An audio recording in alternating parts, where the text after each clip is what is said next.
la Cour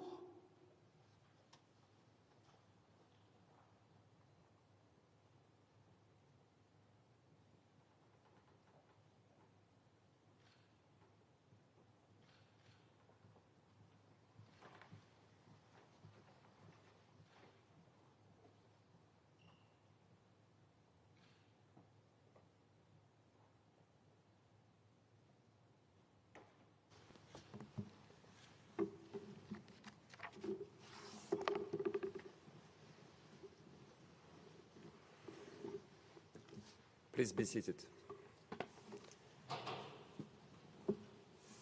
I declare open the hearing for the delivery of a judgment of the European Court of Human Rights in the case of Ukraine and the Netherlands versus Russia, pursuant to Article 44 of the Convention and Rule 77, Paragraph 2 of the Rules of Court. The agents of the applicant governments, the representative of the Russian government, the agents of the 26 intervening governments, and the representatives of the other third-party interveners have been duly informed of the date and time of the hearing. The government of Ukraine are represented by their agent, Ms. Marietta Sokorenko, and by their advisors. The government of the Kingdom of the Netherlands are represented by their agent, Ms. Babette Koopman, and by their advisors. The Russian government did not notify the court of the names of their representatives in advance, are not present at that hearing. Most of the 26 intervening governments are also represented today.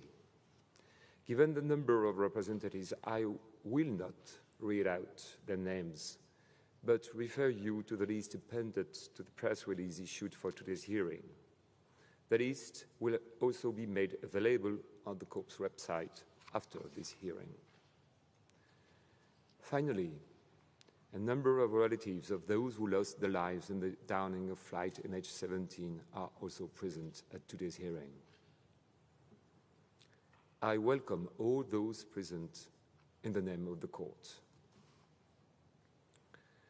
This case arose from events which began in the spring of 2014 with the occupation and annexation by Russia of Crimea and the arrival of pro-Russian armed groups in eastern Ukraine, in the Donetsk and Luhansk regions.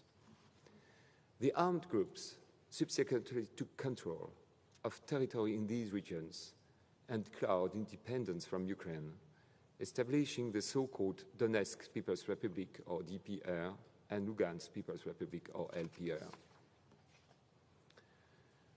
On the 17th of July 2014, in the context of the fighting between the armed groups and the Ukrainian armed forces, flight MH17 was downed over territory held by the so-called DPR in eastern Ukraine. All 298 civilians aboard were killed, including 196 Dutch nationals. Fighting continued in eastern Ukraine over the subsequent years and regular attacks across the line of contact until 24 of February 2022, when the nature of the conflict substantially changed.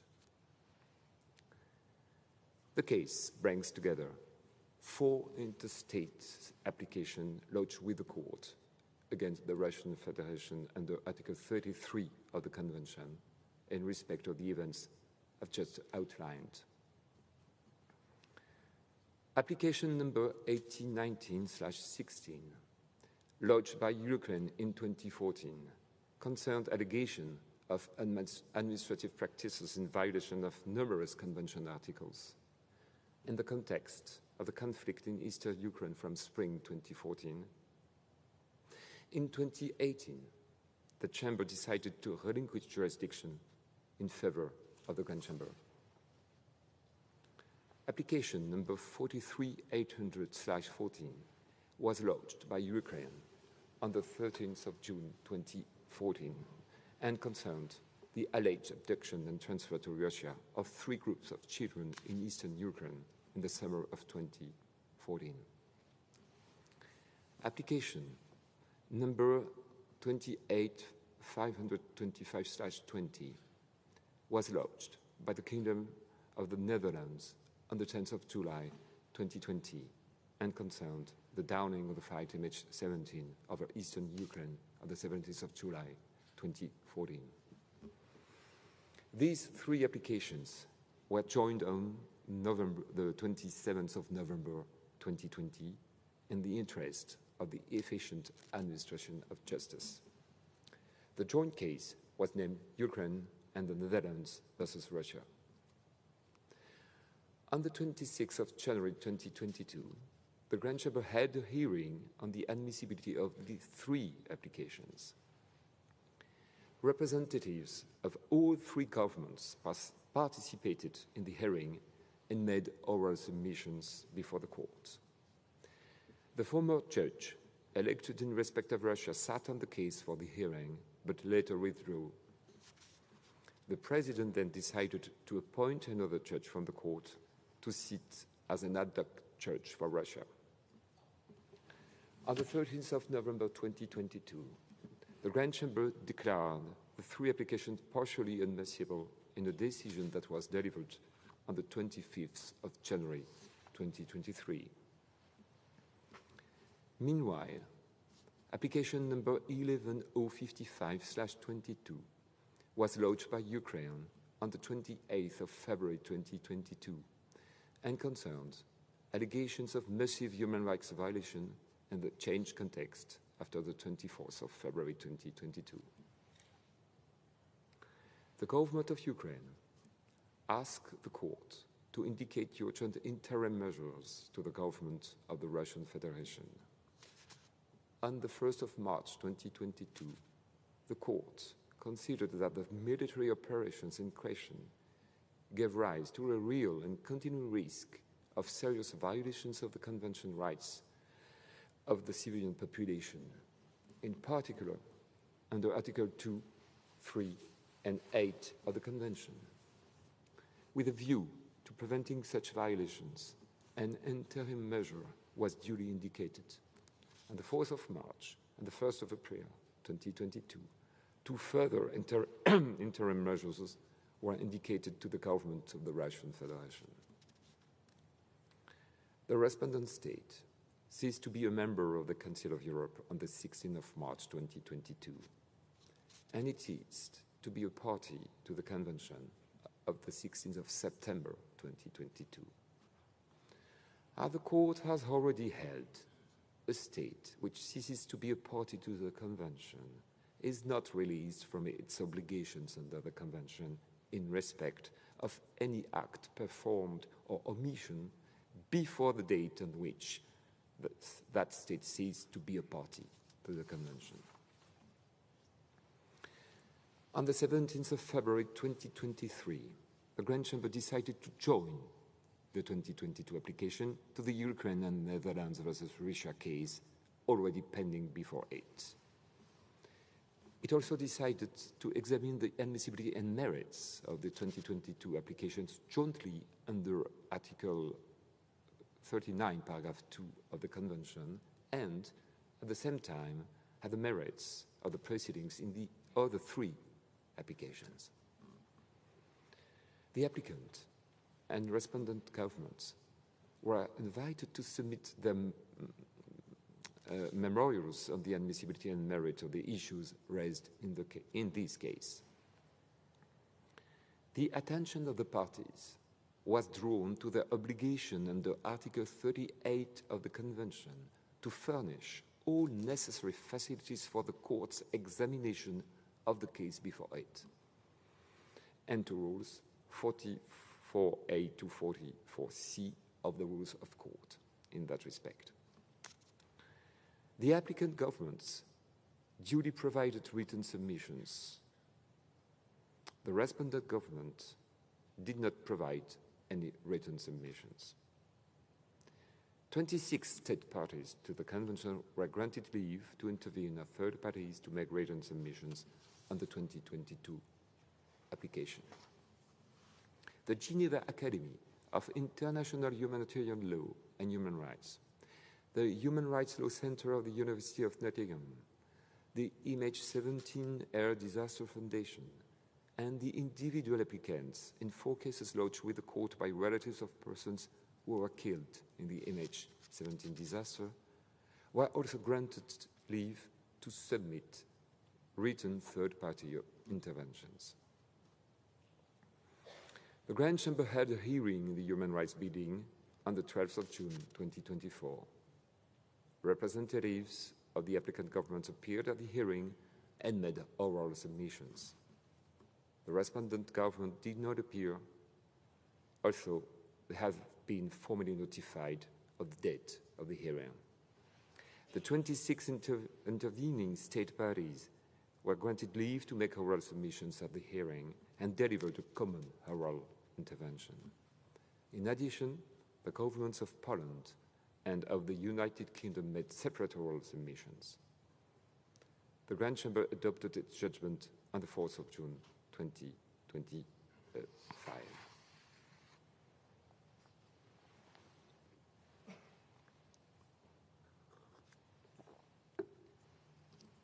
I shall give a brief summary of the complaints and relevant facts. In relation to the key legal issues, I shall also provide a brief summary of the court's main findings before reading out the operative provisions of the judgment. The summary of the facts is not part of the judgment and we will not bind the court. For a more detailed explanation of the fact and a fuller summary of the court's reasoning, I refer you to the press release which will be available at the conclusion of this hearing. The full text of the judgment will also be available and will be consulted through the court's internet website. The case concerns first allegations of administrative practices, namely patterns of violations of the European Convention on Human Rights by the Russian Federation in Ukraine beginning in spring 2014. As already noted in the court's case law, the concept of administrative practice comprises 2 elements: repetition of acts incompatible with the Convention and official tolerance by the respondent state. The government of Ukraine alleged that the Russian Federation were responsible for administrative practices involving violations, among others, of the right to life, the prohibition of torture, the right to liberty and security, freedom of religion, freedom of expression, the right to peaceful enjoyment of property, the right to education, and the prohibition of discrimination. In its previous admissibility decision, the court found in particular that the areas in separatist hands in eastern Ukraine came within the respondent state's jurisdiction for the purposes of the Convention on account of its military presence there and its military, political, and economic support to the separatist entities. It joined to the merits the objection raised by the respondent's government regarding whether the applicant Ukrainian government's complaint of administrative practices of shelling fell within the jurisdiction of the respondent state within the meaning of Article 1 of the Convention. The Ukrainian government alleged that the scale and territorial reach of the alleged administrative practices increased greatly from Russia's full-scale invasion of Ukraine, which began on 24th of February 2022. The case also concerns the downing of flight MH17 over separatist-held territory in the Donetsk region of Ukraine on the 17th of July 2014. In its admissibility decision, the court found that flight MH17 was shot down by a Buk missile fired from a Buk tailor provided by the Russian Federation to the separatists and located in separatist-held territory. The government of the Kingdom of the Netherlands alleged that the downing of the aircraft and the death of those on board breached the right to life and the right to an effective remedy. They also alleged that there had been a violation of the prohibition of inhuman and degrading treatment and the right to an effective remedy on account of the suffering of the next of kin, of those who had died. The court addressed first the question of the participation of the respondent state in these proceedings, and notably its failure to provide written submissions or to appear at the oral hearing in June 2024. The court was satisfied that it was consistent with the proper examination of justice to proceed with the hearing of the 12th of June 2024 and subsequently with its examination of the case. As established in the court's case law, the failure or refusal to participate effectively in the proceedings does not automatically lead to acceptance of the applicant's claims. In deciding whether the allegations of the applicant governments were made out, the applicable standard of proof to be satisfied was that of beyond reasonable doubt. The court found, however, that Russia's failure to cooperate with it had made its task in that case more difficult. Russia's lack of constructive engagement throughout the case and failure to participate at all in the proceedings leading to today's judgment breached its obligation under Article 38 of the Convention. In preliminary observations, the court reiterated that the purpose of the high contracting parties in concluding the Convention was to realize the aims and ideals of the Council of Europe and to establish a common public order of the free democracies in Europe, with the object of safeguarding their common heritage of political traditions, ideals, freedom, and the rule of law. The court referred to the widespread condemnation by the international community of the actions of the Russian Federation following the 24th of February 2022. It explained that the transformation from covert to openly acknowledged operations in Ukraine brought transparency to the objectives of the Russian Federation. These objectives appear to be no less than the destruction of Ukraine as an independent sovereign state through the forcible acquisition of Ukrainian territory and the subjugation of any remaining Ukrainian nation to Russian influence and control. The court acknowledged that the events in Ukraine are unprecedented in the history of the Council of Europe. The nature and scale of the violence in Ukraine and the ominous statements from Russia concerning Ukraine's right to exist are a threat to peace in Europe.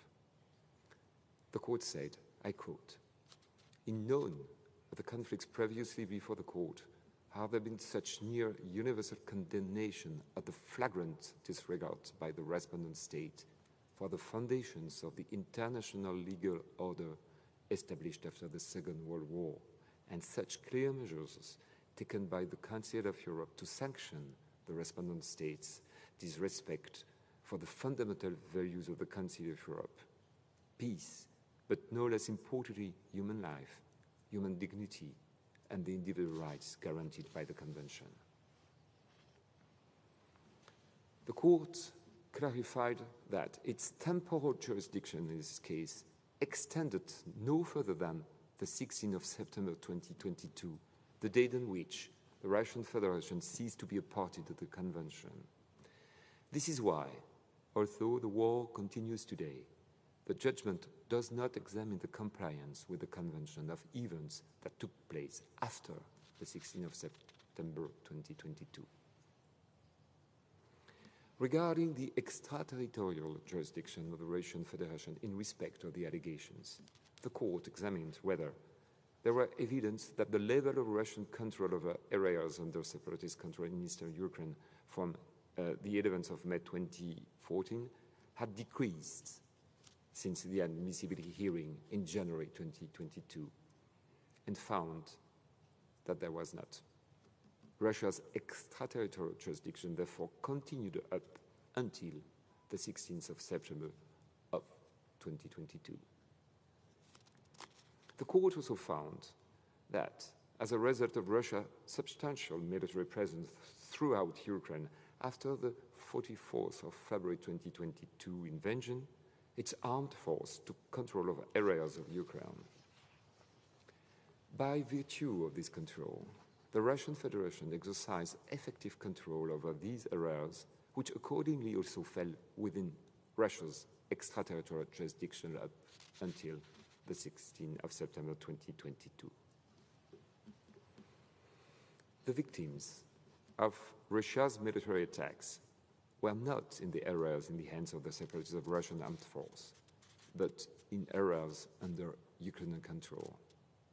The court found that the military attacks by Russian forces across Ukrainian sovereign territory between 2014 and 2022 were strategically planned with a deliberate intention and indisputable effect of assuming authority and control, falling short of effective control over areas, infrastructure, and people in Ukraine.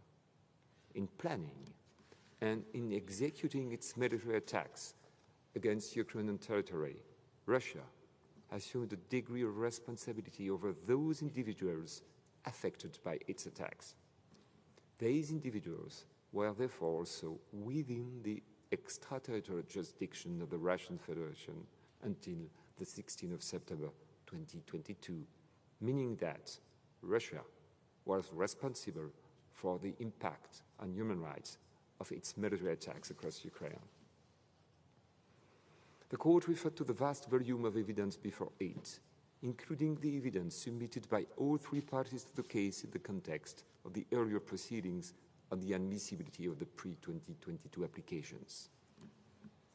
In respect of the allegations of administrative practices, the court said that, taken as a whole, the evidence presented a picture of interconnected practices of manifestly unlawful conduct by agents of the Russian state on a massive scale across Ukraine.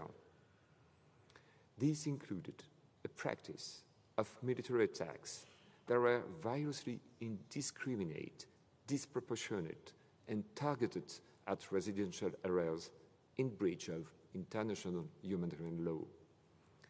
These attacks killed and wounded thousands of civilians in Ukraine and created fear and terror among the civilian population. They also caused enormous damage to private property across Ukraine.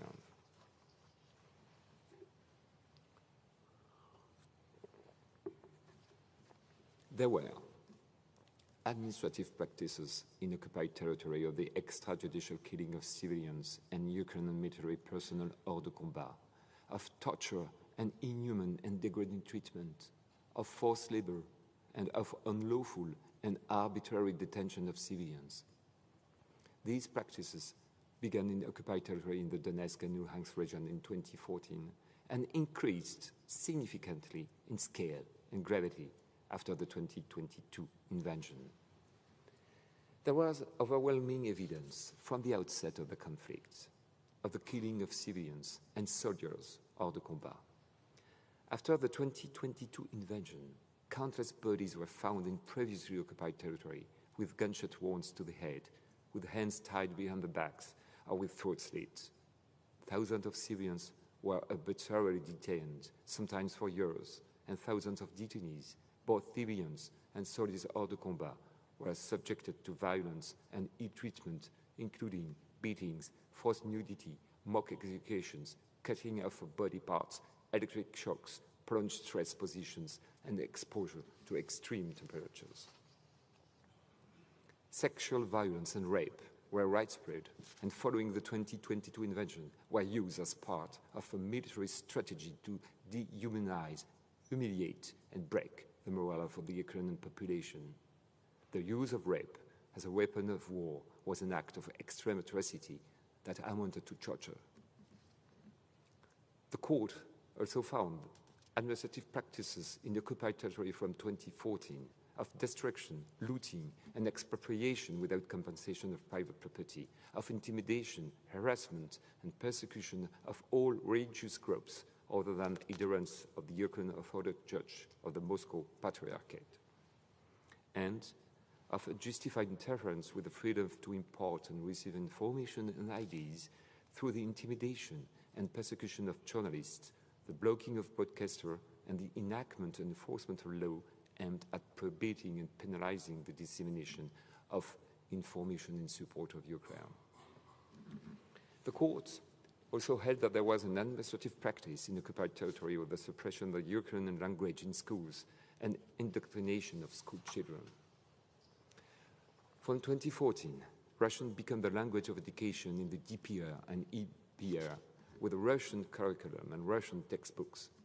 Teaching staff, children, and parents were harassed and threatened for using the Ukrainian language at school. These measures were extended to other occupied areas in 2022. From 2022, the arrangements for advancing the Russian narrative in schools in the occupied territory sought to enforce the Russification of the Ukrainian population living there, in line with the overall political objectives of separating these areas from Ukraine. The court also found an administrative practice between June 2014 and the 16th of September 2022 involving the transfer to Russia, in many cases, the adoption there of Ukrainian children.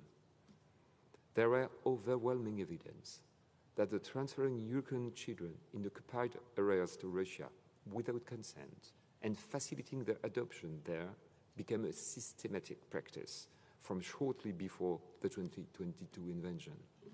In May 2022, legislative amendments were passed in Russia to make it easier for Ukrainian children to acquire Russian citizenship and be adopted by Russian families. These measures were indicative of a systematic program of permanent removal of these children from their legal guardians in Ukraine. Between 2014 and February 2022, the evidence showed the movement of a large number of children back and forth across the border between occupied Ukraine and the Russian Federation. In the context of the overwhelming evidence of systemic transfers from shortly before the 2022 invasion, and the transfer of 3 groups of children to Russia in summer 2014, the movement of children across the border between 2014 and 2022 gave rise to a real concern that the systematic practice continued throughout that period. The actions of the Russian authorities lacked any legal basis and were also contrary to international humanitarian law rules on evacuations and on preserving the legal status of children in occupied territories. There were also administrative practices in occupied territory following the 2022 invasion of the transfer to Russia and displacement of civilians and the application of unjustified and invasive screening measures to civilians, and in March and April 2022 of the forcible dispersal by the Russian military of peaceful protest in occupied towns and cities. Finally, the court found that the Russian Federation failed to secure the rights and freedoms in the Convention without discrimination on the grounds of political opinion and national origin, and failed to investigate credible allegations of administrative practices or to provide any redress. As regards the downing of flight MH17, the court found that the missile that downed the flight MH17 was fired by a member of the Russian military crew of the Buck-Taylor or by a member of the DPR. It was not necessary for the court to decide exactly who fired the missile, since Russia was responsible for the acts of the Russian armed force and of the armed separatists. No measures were taken by Russia to accurately identify the intended target of the missile in breach of international human law. The killing of the civilians on board flight MH17 could not be described as a lawful act of war and violated the right to life under the Convention. Moreover, the deployment of the buck-tailor in an era where civilian flights were still operating clearly gave rise to an immediate risk to life of which Russia was, or ought to have been, aware. The failure to take any steps, such as notifying Ukraine of the presence of the buck-tailor or closing the surrounding airspace, showed an attitude to the lives of civilians at risk from its hostile activities in Ukraine and breached the right to life. The court further concluded that there was a violation of the procedural limb of Article 2. Any inquiries undertaken by Russia into the cause of the crash were piecemeal, focusing on certain aspects of the incident ostensibly with a view to showing a lack of any Russian involvement and deflecting a responsibility onto Ukraine. These inquiries regularly resulted in the disclosure of information which was later shown to be at best inaccurate or, and at worst, a complete fabrication.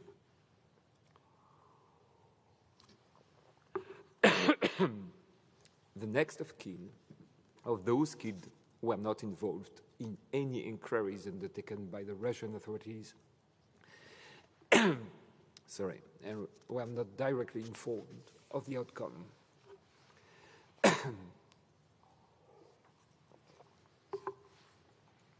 The evidence from the International Joint Investigation Team also provided clear examples of Russia's obstructive approach to attempts to clarify the circumstances of the crash. This failure to cooperate had a material impact on the ability of the Joint Investigation Team to conclude its investigation into the involvement of the Russian armed force and senior Russian politicians in the downing of the flight. As regards the alleged violation of Article 3 of the Convention, the Court acknowledged that the next of kin of the crash victims had experienced and continued to experience profound grief and distress on account of the killing of their loved ones and the aftermath of the crash. The next of kin were not able to avoid seeing the footage of the crash site and the bodies of their relatives shown very widely in the media. They were forced to witness the lack of dignity shown to the bodies of their relatives at the crash site. They experienced a sense of powerlessness and anxiety that was a result of the limited access to the crash site. Some had to bury the incomplete bodies of their relatives, and in 2 cases, the victim bodies have never been recovered.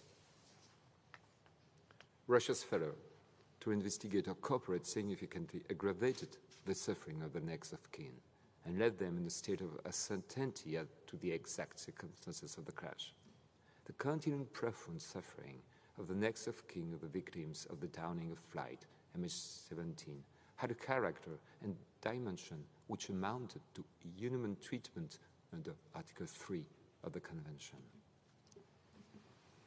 The question of the application of Article 41 as regards just satisfaction in respect of the breaches established as being adjourned and the future procedure will be fixed in due course. The Court has enjoined the application lodged by the Kingdom of the Netherlands for the remainder of the case for the purposes of the further proceedings.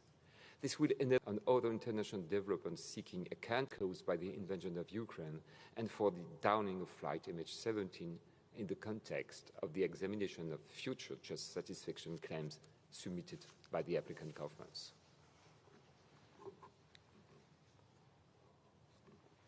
I will now read the operative part of the judgment. The Court, 1, holds unanimously that it has jurisdiction ratione temporis to deal with the case insofar it concerns events that took place before the 16th of September 2022. 2, finds unanimously that the complaints by the applicant Ukrainian government concerning events which took place in the territory under separatist control in the Donetsk and Luhansk regions from the 26th of January 22 to the 16th of September 2022 fall within the jurisdiction of the Russian Federation within the meaning of Article 1 of the Convention. Finds unanimously that the complaints by the this is the third point, finds unanimously that the complaints by the applicant Ukrainian government concerning events which took place in the Russian Federation or in territory in the hands of the Russian armed force from the 24th of February 2022 to the 16th of September 2022 fall within the jurisdiction of the Russian Federation within the meaning of Article 1 of the Convention. 4. Finds unanimously that the complaints by the applicant's Ukrainian government concerning military attacks by separatists or by the Russian armed force fall within the jurisdiction of the Russian Federation within the meaning of Article 1 of the Convention and dismisses the preliminary objection raised by the respondent government in that regard. 5. Holds unanimously that has been a violation of Article 2 of the Convention under its substantive limb in respect of the downing of flight MH17. 6. Holds unanimously that there has been a violation of Article 2 of the Convention under its procedural limb in respect of the downing of flight MH17. 7. Holds unanimously that has been a violation of Article 13 taken together with Article 2 in respect of the downing of flight MH17. 8. Holds unanimously that the suffering and the next of kin of the victims of the downing of flight MH17 fell within the scope of Article 3 of the Convention and that there has accordingly been a violation of that article and dismisses the preliminary objection raised by the respondent state in that regard. 9. Holds by 16 votes to 1 that it is not necessary to examine separately the complaint under Article 13 of the Convention taken together with Article 3 in respect of the downing of flight MH17. 10. Declares unanimously admissible the applicant Ukrainian government's new complaints in application number 11055/22, namely A. The complaint of an administrative practice under Article 3 consisting of causing suffering exceeding the minimal level of severity through unlawful military attacks and abductions and forced disappearances. B. The complaint of an administrative practice under Article 8 of the Convention consisting of the forced displacement and transfer of civilians, the involuntary displacement of civilians and prevention of their return home, the application of filtration measures, the destruction of homes and personal possessions, and the theft and pillage of personal possessions. C. The complaint of an administrative practice under Article 11 of the Convention, consisting of unlawful interference with the right to peaceful assembly. D. The complaint of an administrative practice under Article 2 of Protocol 1 to the Convention, consisting of a failure to ensure a right to access education facilities and indoctrination of students. E. The complaint of an administrative practice under Article 14 of the Convention, taken in conjunction with the above articles in respect of the above complaints. F. The complaint of an administrative practice under Article 13 of the Convention in respect of administrative practices in breach of Article 2, 3, 4, Paragraph 2, 5, 8, 9, 10, and 11 of the Convention, Article 1 and 2 of Protocol 1 to the Convention, and Article 2 of Protocol 4 to the Convention, and the remainder of the new complaints are inadmissible. Point 11 of the operative part. The Court holds unanimously that there has been an administrative practice of military attacks in violation of Article 2, 3, and 8 of the Convention and Article 1 of Protocol 1 to the Convention, and that is not necessary to examine separately complaints under Article 9 and 10 of the Convention and 2 of Protocol 4 to the Convention in respect of this practice. 12 holds unanimously that there has been an administrative practice of extrajudicial killing of civilians and Ukrainian military personnel hors de combat in violation of Article 2 of the Convention. 13 holds unanimously there has been an administrative practice of torture and inhuman degrading treatment in violation of Article 3 of the Convention. 14 holds unanimously there has been an administrative practice of forced labor in violation of Article 4, Paragraph 2 of the Convention. 15 holds unanimously there has been an administrative practice of unlawful and arbitrary detention of civilians in violation of Article 5 of the Convention. 16. Holds unanimously there has been an administrative practice of the unjustified transfer and displacement of civilians and application of filtration measures in violation of Article 8 of the Convention. 17. Holds unanimously there has been an administrative practice of intimidation, harassment, and persecution of religious groups, aside from the UOC MP in violation of Article 9 of the Convention. 18. Holds unanimously there has been an administrative practice of unjustified interference with the freedom to impart and receive information and IDs in violation of Article 10 of the Convention. 19. Holds unanimously there has been an administrative practice of unjustified interference with the right to peaceful assembly in violation of Article 11 of the Convention. 20. Holds unanimously that there has been an administrative practice of destruction, looting, and expropriation of the property of civilians and private enterprise in violation of Article 1 of Protocol 1 to the Convention, and insofar as this practice concerns the destruction and looting of homes and personal possessions in violation of Article 8 of the Convention. 21. Holds unanimously there has been an administrative practice of suppressing the Ukrainian language and indoctrination in education in violation of Article 2 of Protocol 1 to the Convention. 22. Holds unanimously there has been an administrative practice of the transfer to Russia and in many cases the adoption there of Ukrainian children in violation of Article 3, 5, and 8 of the Convention, and that is not necessary to examine separately the complaint under Article 2 of Protocol 4 to the Convention. 23.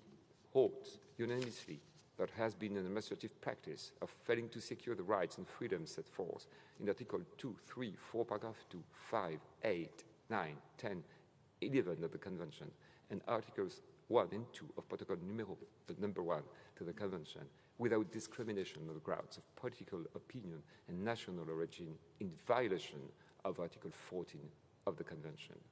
24. Holds unanimously there has been an administrative practice in breach of Article 13 of the Convention taken in conjunction with Article 2, 3, 4, paragraph 2, 5, 8, 9, 10, 11, and 14 of the Convention, and Article 1 and 2 of Protocol 1 to the Convention. 25.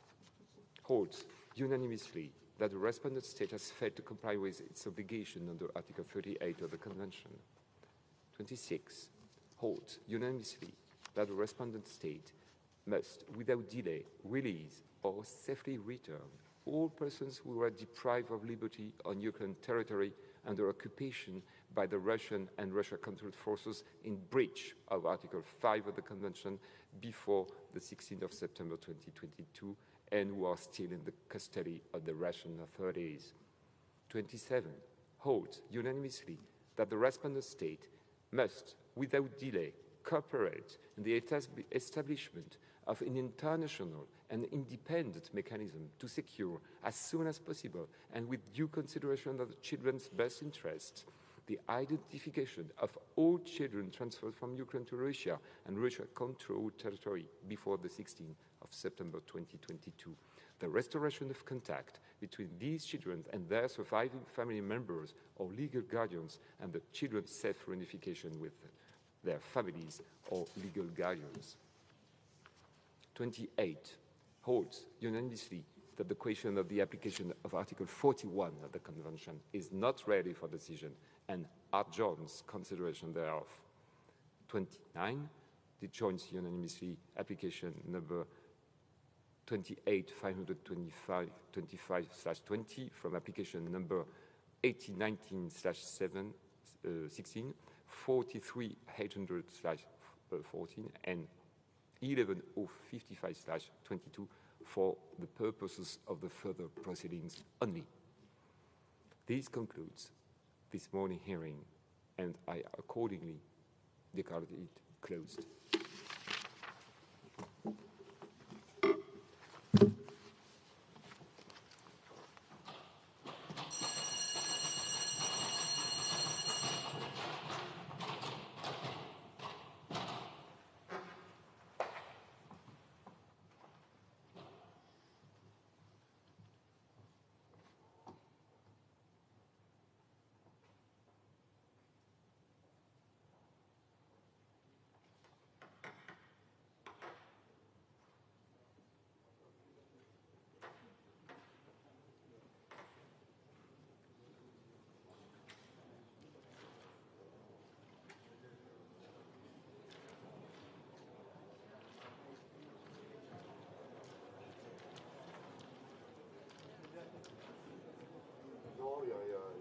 Il y a débarrassé.